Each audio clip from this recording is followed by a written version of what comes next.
Welcome to the Think Christian podcast, where we believe there's no such thing as secular, something that's particularly true of the work of J.R.R. Tolkien. It's been 21 years since Peter Jackson's The Lord of the Rings, The Fellowship of the Ring, and it's been 8 years since The Hobbit, The Battle of the Five Armies. But we're finally going back to Middle-earth, courtesy of the 8-part Prime video series, The Lord of the Rings, The Rings of Power. No Peter Jackson involvement this time around. Now, given Tolkien's Christian faith and the way he echoed the biblical narrative in his characters, descriptions, and themes, his work is, of course, of immense interest to us here at Think Christian. So many rich ideas are at play in what could be called Tolkien theology.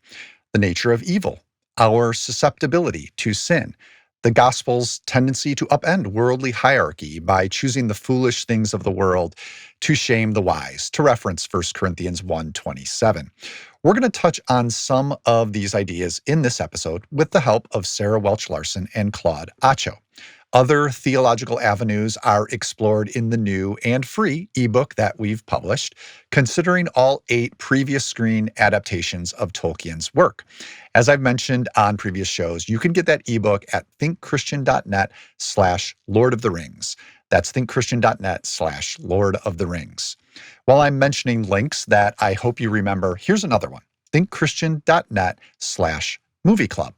That's where you can sign up to join the TC Movie Club and receive an invite to our October 22 online gathering to discuss Transcendent Spielberg.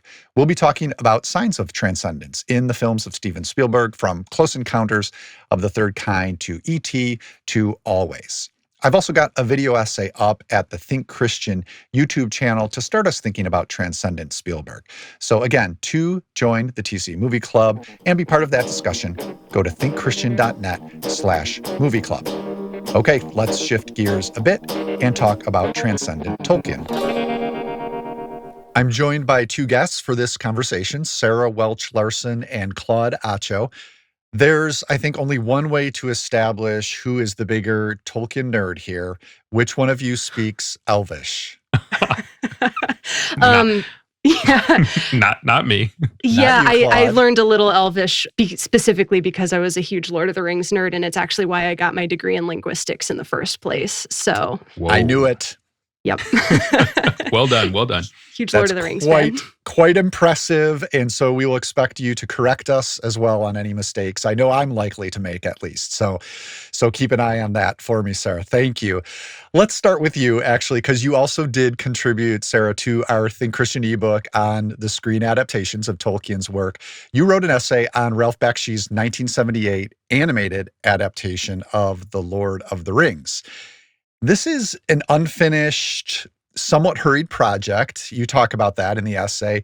It still, though, captures Tolkien's world in a unique way. So tell us about it and tell us what Tolkien theology you pulled from it. Yeah, so Bakshi's Lord of the Rings it's a strange little beast. Like you'd mentioned, it is very unfinished, and I think that feels almost more like a feature rather than a bug for me, because there's so much time and care spent, especially in the earlier parts of the movie, focused on establishing the hobbits and who they are and the world that they come from and what it is that they want to rescue when they set out on their mission to destroy the One Ring.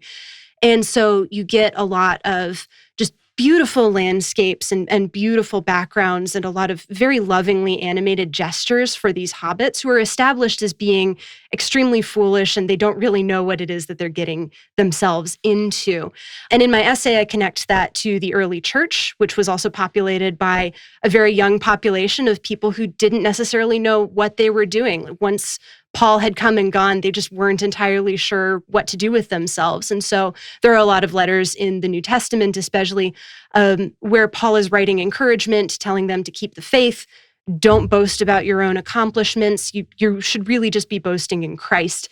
And so the parallels between Paul's encouragement to the early church and then the hobbits as these young, foolish characters who are setting out into this wide world where they don't know what's going on and they don't know really what to expect, and then being plunged into a chase of Sauron's wraiths really feels kind of like being thrown into the deep end spiritually. So one of the things that I do love about Bakshi's Lord of the Rings is the different animation styles don't really mesh with each other very well, but they do also show very different ways of being and moving in the universe. So the hobbits move very gently and carefully, and they look like small children. And then the wraiths are these rotoscoped creatures. They're actual human beings that were recorded on film and then drawn over to be animated.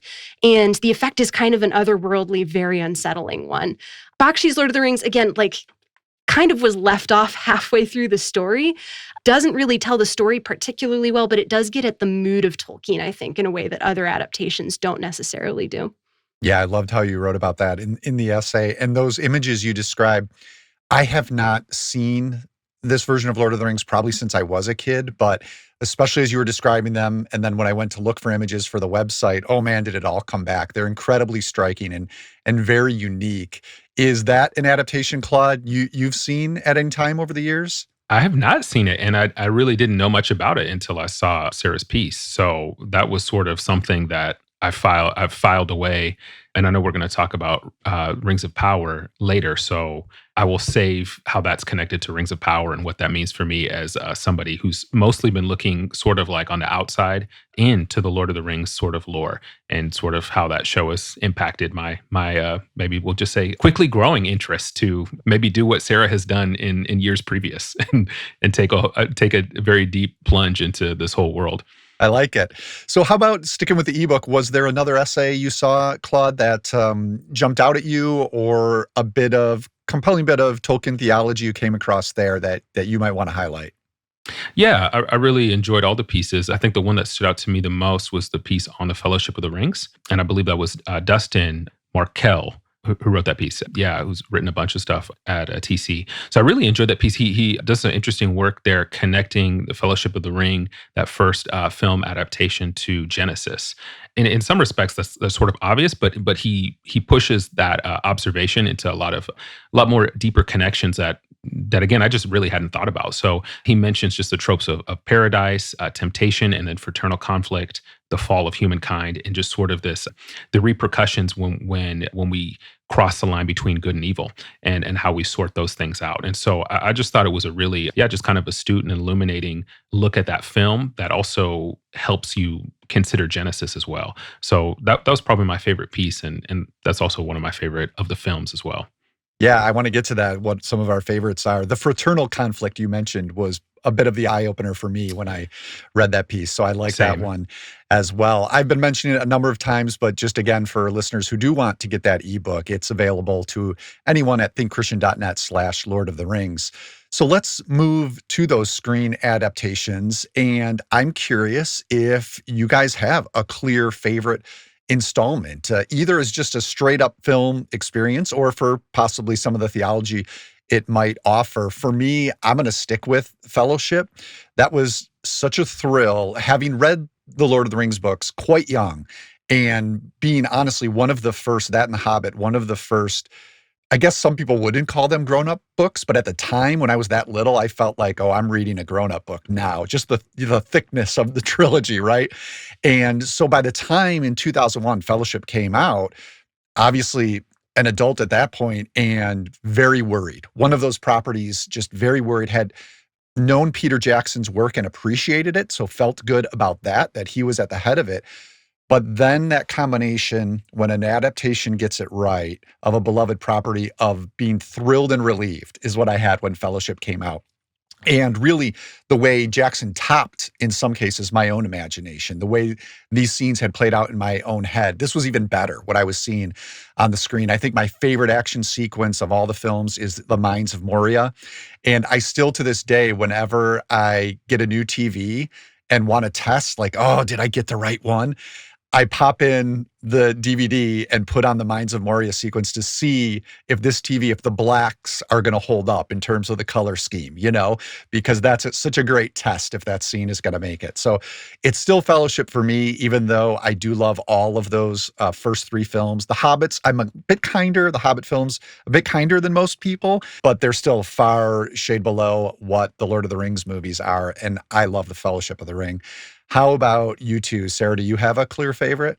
I do. So I came to Lord of the Rings pretty young, actually. I was a little bit young for the Peter Jackson movies when they first came out. So my parents struck a deal with me, which was if I read the books, I could watch the movies. Nice. So kind of like you, Josh, very early, like more grown up story for me to be reading. And then my parents didn't know it, but when they struck that deal, they created a monster because I lived and breathed Lord of the Rings for literally multiple years after that. Wore a replica of the One Ring around my neck as jewelry, like that level of intense. Wow. All right. Yeah. It was my first big movie obsession. And so I think it's probably also Fellowship for me, although I have a very soft spot for the Two Towers as well. You get Rohan, you get the home of the Horse Lords. I was also a certified horse girl at the time. So big fan of watching those scenes where there's horses and there's movement and a lot of very good and clear action. But at this point, having been the kind of person who was obsessed with just the extended editions for a really long time, I think it has to be Fellowship, and I think it really has to be the Fellowship theatrical cut. I know that there are some purists out there who really love the extended editions because it kind of gives you additional breadth and depth, but those extended editions don't really get the same level of detail that Tolkien does. So I think I prefer the theatrical purely because it tells that story in such a beautifully stripped down way. And it's weird to call a 3-hour movie a stripped down story, but Fellowship in particular, I think, gets at the sense of loss and the sense of longing that Tolkien is giving in his particular stories. So a lot of the books are spent on poetry and on longing for the world that has passed away because the world is broken.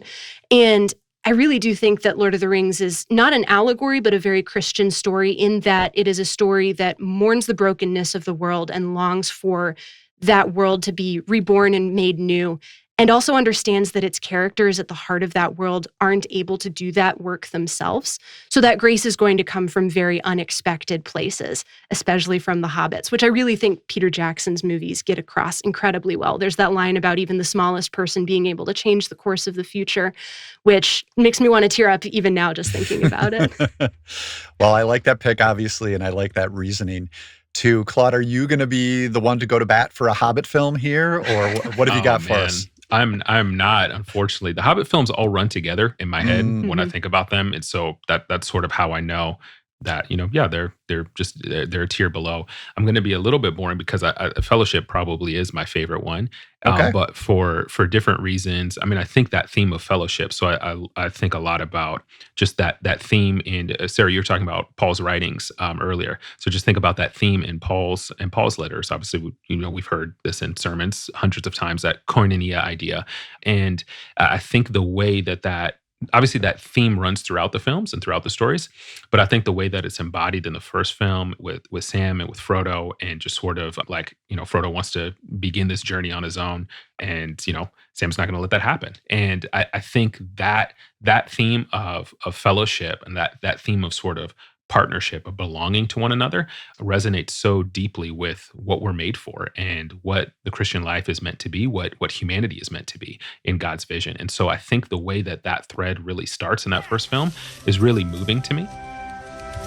Mr. Frodo's not going anywhere without me. No, indeed, it is hardly possible to separate you, even when he is summoned to a secret council and you are not. Wait, we're coming too. We'll have to send us all tied up in a sack to stop it. Anyway, you need people of intelligence on this sort of mission. Quest. Thing. Well, that rules you out, Nick. 9 companions. So be it. You shall be the Fellowship of the Ring. Right. Where are we going? It makes me think a lot of different great theological writers, but especially Dietrich Bonhoeffer's Life Together. And he has this line in it, and I think it connects to some of what you were mentioning, Sarah, about this sort of invading idea of grace and this sort of power that has to come from outside of us. And I think Lord of the Rings as a whole really, really demonstrates that, which I think is a really clear theological truth. But Bonhoeffer has this line about about life together, where it says help has to come from the outside. He says that God has willed that we should seek and find his living word in the testimony of other Christians. This sort of idea that Christ in you is actually stronger than Christ in me. And so I need you. So I see that really represented in the beginnings of that kind of fellowship relationship with Sam and Frodo. And I think that's just really, just really like powerful to me.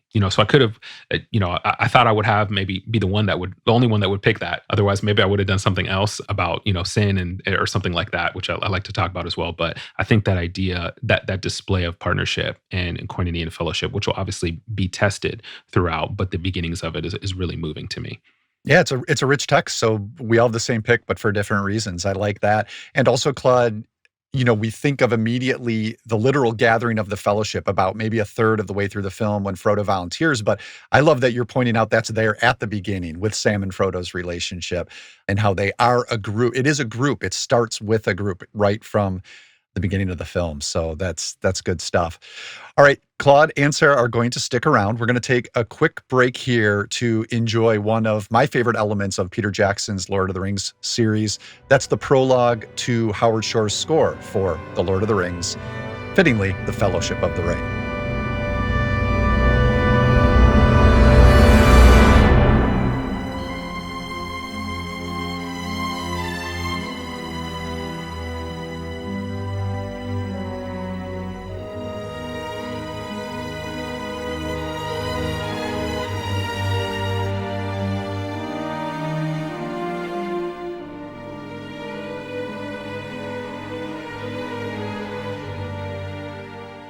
Josh Larsen here, back with Sarah Welch-Larson and Claude Atcho.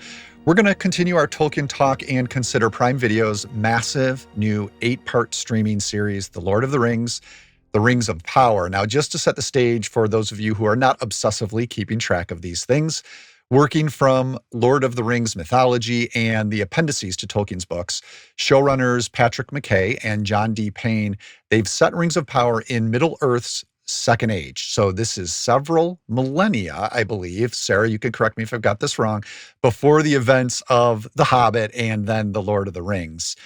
So we've watched 3 episodes so far. That's what's been out by the time of this recording. And they've mostly set up a vast cast of characters: elves, dwarves, men, pre-Hobbit, people known as Harfoots. These groups have been living in peace mostly, but now there are whispers of a dark threat beginning to murmur through Middle-earth. So Sarah and Claude, let's start with your initial thoughts. Maybe tell me if there's a character or a story arc that has grabbed you the most at this early stage. What do you think so far, Claude? Okay, so I was skeptical about this series, and really was like, okay, Josh wants me to talk about this, so I need to watch this. And then after I watched one, I was like, okay, I need all of these immediately. Oh, good. And I didn't realize they were going to come, the first 2, and then I had to wait. And so now in my house, we're sort of just like, okay, when's it Friday? And so I've been totally and maybe it was just I didn't have huge expectations. I thought, oh, this will be fun, this will be nice, I'll get to it when I can. And I mean, I've just totally enjoyed just sort of a re-immersion in this world. And it's so vivid, so compelling. There's so much going on. And I think also as somebody who really just knows, I read The Hobbit and I watched the Lord of the Rings films and the Hobbit films, the recent ones. So as someone who sort of doesn't know the material that this is alluding to or influenced by, it's just really fascinating to see this world sort of expanded. So I'm like ready to, do what Sarah has done and like find a replica ring and wear it. And like, I'm totally ready. Wow, you are in. Somebody give me an annotated syllabus. So I've really enjoyed the show. I think there is a lot going on in the show in terms of characters that we're following. It really does feel like, it is a whole world. I think Galadriel, if I'm pronouncing that right, is the person that I've gravitated towards the most, and I just find really compelling and interesting. And I want to like look up, who is this character? Do I know this character from the other movies? But I'm scared for things to be spoiled. So I have some theological reasons why I find her character compelling too. But I'll let you share, Sarah, what your impressions have been first. I'm so delighted to hear that you're into this show as someone who is not as familiar with the material, because I honestly think that I kneecapped myself a little bit by rereading the Silmarillion before watching the show. So I think And Silmarillion, again, give Yes. us a little context here, just so everyone knows we're on the same page. Yeah, the Silmarillion is essentially the history of Middle-earth up to but not including Lord of the Rings. So there's a very brief appendix that talks about the War of the Ring, and it's maybe 10 pages, and only 2 characters from Lord of the Rings get mentioned by name. The rest of the book is about the creation of the world. Like, the world is literally created through the act of singing. There is a god figure named Eru Iluvatar. There are angelic beings, and then there are elves. There's a fall, there's rebellion. There are a lot of broken relationships. And the world is essentially permanently changed by people's greed and selfishness. And then there's also some grace notes in that as well. There's some really lovely romance stories in there too.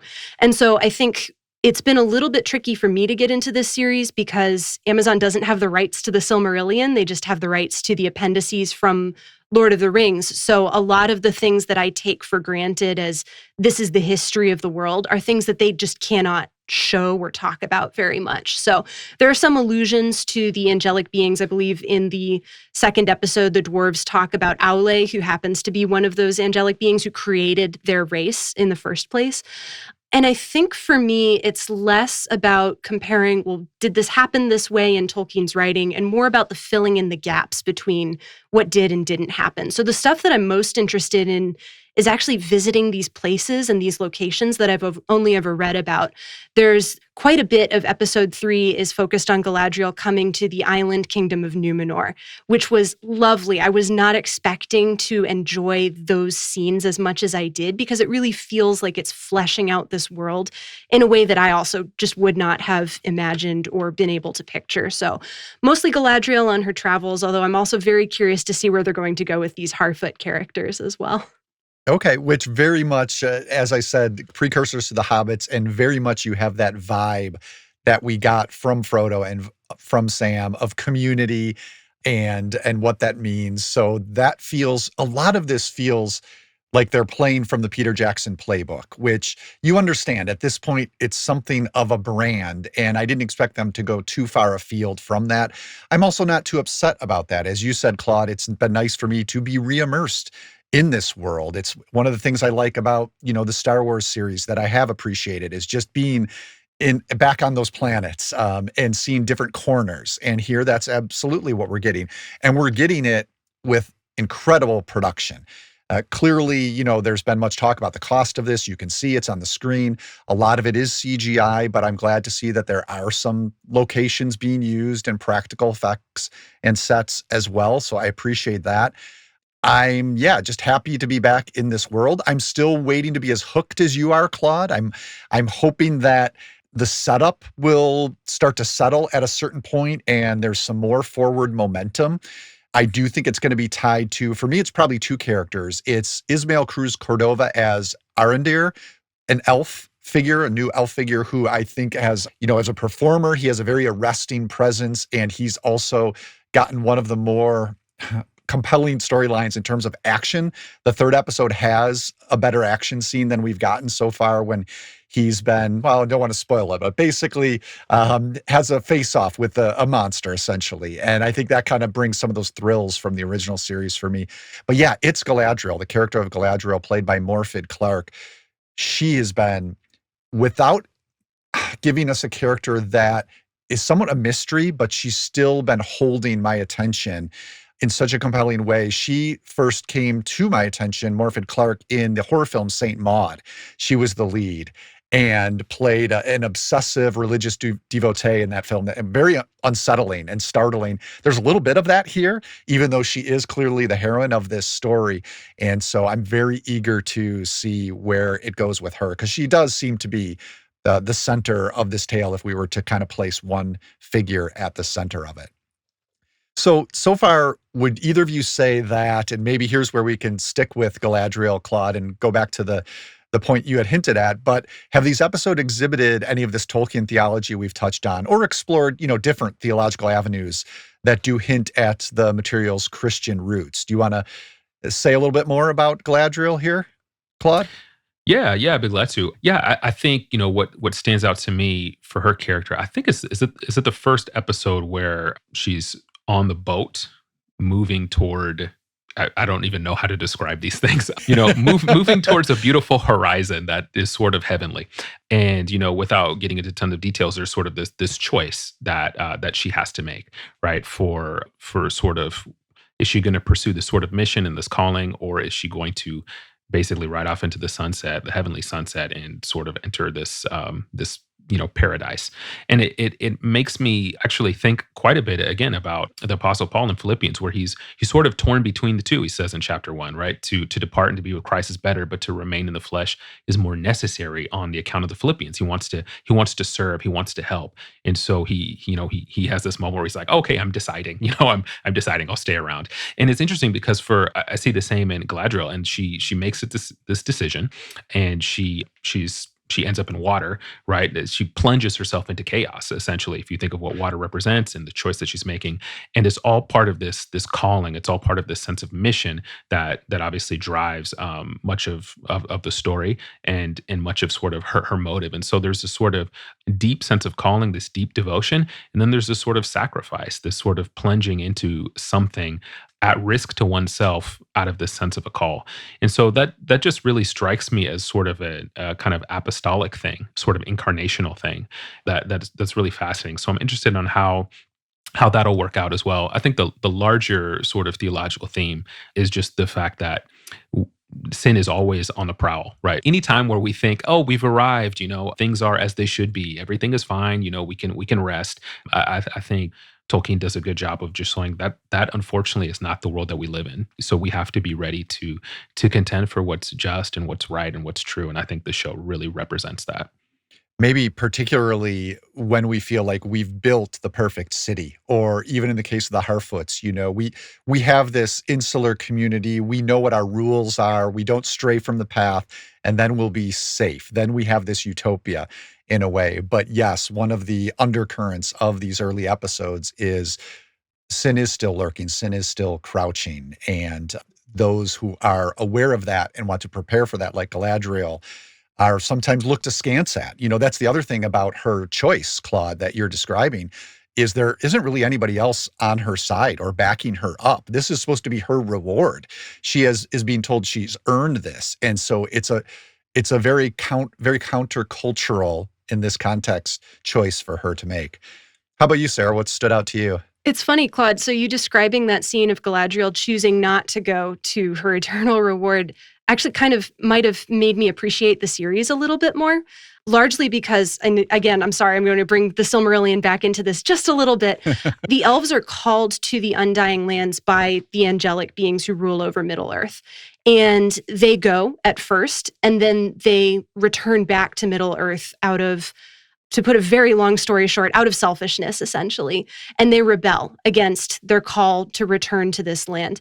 And the rest of the story, both in the Silmarillion and the Lord of the Rings, is the elves recognizing that they have done this rebellion and that the world is broken in part as a result of that, and then trying to work to make things right. And eventually they do get to return to those Undying Lands. Like Galadriel does get to go at the end of Lord of the Rings. Spoiler, I suppose, for an old story.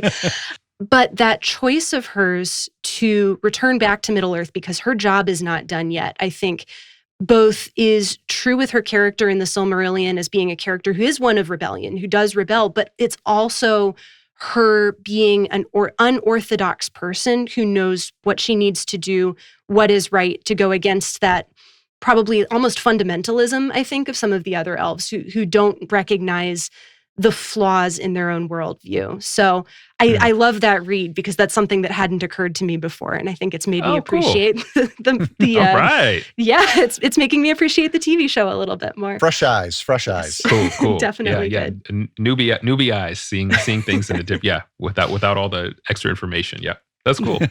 Yeah, I love that. And I do think that one of the things that the show does get, without getting into all of probably bogged down in the details that really aren't necessary, is that idea that the world is broken and the world is continuing to be broken, and that we as people who exist in it are called to fight that brokenness, to combat that brokenness, to say no further we're going to stop this here. And we may not necessarily be the ones who can fix it, but we're still called to be, the hands and feet of God in the world today in a way that will, not further the aims of darkness. So I do think that the show is getting at that a little bit. It's not as explicit as I think I personally would like, but again, I'm also trying to step away a little bit further from my own fundamental love for the text. Sure. I wanted to highlight an article I came across that actually revealed something to me I hadn't thought about in these terms, but I thought was really interesting. And this was over at Vulture, written by Roxana Haddadi. She praised the series for being particularly carefully lit and then gave that artistic choice some thematic heft. So here's what Roxana wrote. Each place is individually realized, talking about these different corners of Middle-earth we visit. Each place is individually realized, but all of them use actual and metaphorical light to draw us into what is happening on screen and to link brightness, radiance, and luminosity to notions of heroism, ingenuity, and worthiness. While the elves' connection to light and dark is the rings of power at its most literal, the show is magnanimous in dispensing aesthetically beautiful moments that also serve as world building and character development. I thought that was great. And she highlights in episode 1 the scene in an ice cave, also another good action sequence we've gotten so far. But here the cold and the darkness extinguishes the torches of Galadriel's group that she's leading there. And so thinking about this, in theological terms and extending what Roxana pointed out, obviously there's a connection to discussions of darkness and light in the Bible. We can see that right away. But I think it's also related to this idea of light being representative of hope. And that connects to an idea Tolkien actually wrote about, which was eucatastrophe. So this sense of faith in a happy ending, no matter how dire things seem. And that already sounds familiar, right, to what we've seen in the Lord of the Rings films and the use of darkness and light there too. So there's this faith that we will get to that happy ending. That's the promise of the gospel. And it's one that I think we've had glimmers of here in the show, especially in its use in the lighting that the filmmakers are employing. So I was happy to see that post from Roxana. I'll link to that in the show notes. Is there anything else on the series? We've only had 3 episodes to go on so far, as I've said, but anything else either of you wanted to point out or highlight? I'm curious to see where they're going to go with the Harfoots. I think there's some interesting cultural differences between them and the Hobbits that I'm really curious to see how that's going to play out. And I'm really excited to explore a little bit more both of the dwarves and of Numenor, just exploring those little corners that haven't necessarily had that light shone upon them just yet. Yeah, and speaking of light, I love the touch where in the dwarves' kingdom within the mountain, they've found ways to use mirrors to capture sun coming through the cracks and bouncing it to another mirror until it'll hit a cliff or something inside and allow plants to grow and life to thrive. It's another variation on, I think, what Roxana was highlighting in her Vulture piece. How about you, Claude? Anything else before we head out here?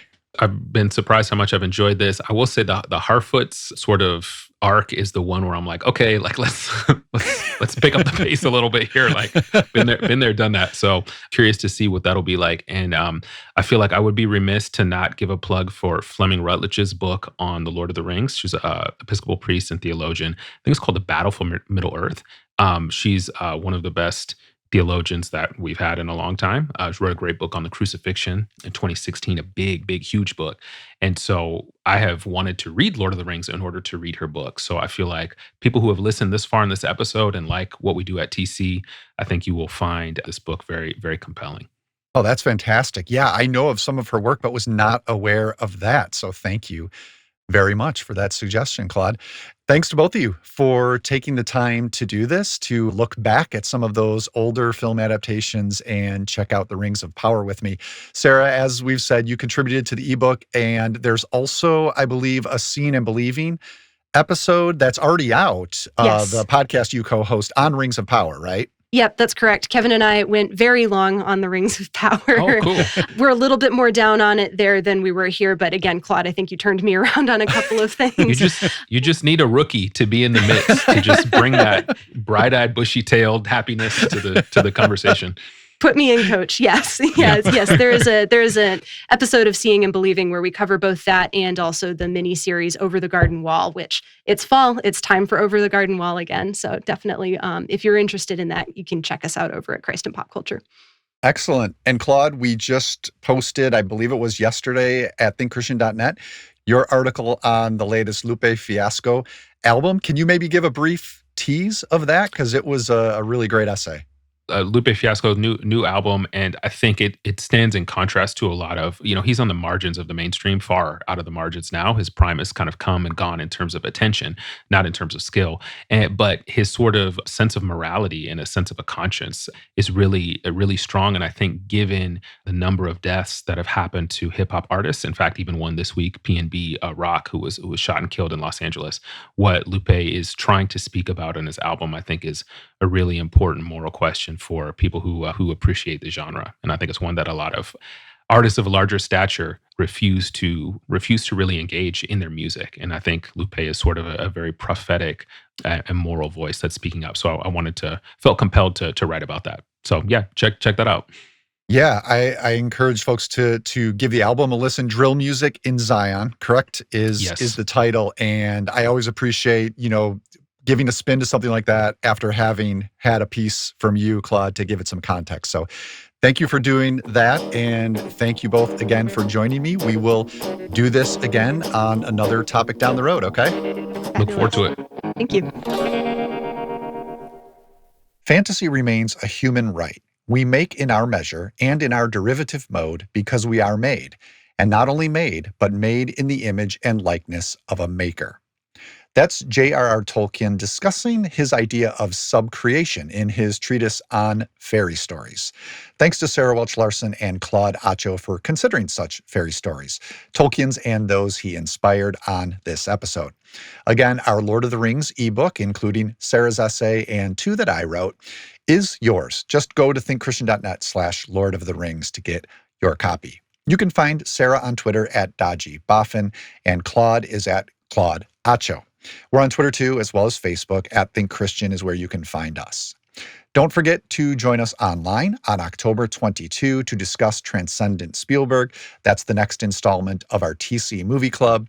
To sign up and receive a meeting link, go to thinkchristian.net/movie club. Over at the Think Christian YouTube channel, I've also posted my latest video essay for the club, highlighting scenes of transcendence in a handful of Spielberg films. So do check that out, as well as video versions of our podcasts. One last note, we could use some fresh reviews over at Apple Podcasts. If you could take 30 seconds or so, leave us at least a star rating, but a couple of comments would be great as well. That really helps to raise our profile and find new listeners. The TC Podcast is a listener-supported production of Reframe Ministries, a family of programs designed to help you see your whole life reframed by God's gospel story. Visit reframeministries.org for more information. Our audio engineer and post-production supervisor is John Reeder, and Reframe's co-director overseeing content strategy is Robin Bassett. Thanks so much for listening. We'll get together in a couple of weeks to consider how another corner of our pop culture fandom connects with our faith.